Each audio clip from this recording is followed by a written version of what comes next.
कुजणाऱ्या पदार्थाला ते जर नष्ट करत असेल, मग आपण पीठ पिल्यानंतर आपल्या शरीरातल्या घाणीला का कंट्रोल करणार? हे पूर्ण नष्ट होऊन जाईल तिथे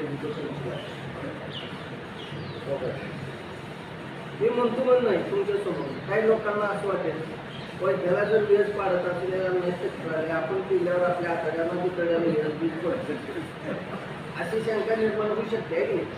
त्याच्यामुळं हे फक्त घाणीवर कंट्रोल करतं, ऑक्सिजन सेलवर म्हणजे पेशीवर काम करतं.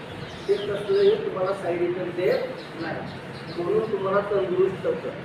अगदी 2 ते 3 थेंब दिवसभर तुम्हाला खूप झाले. 1 ग्लास पाणी आपण पितो त्याच्यामध्ये 2 ते 3 थेंब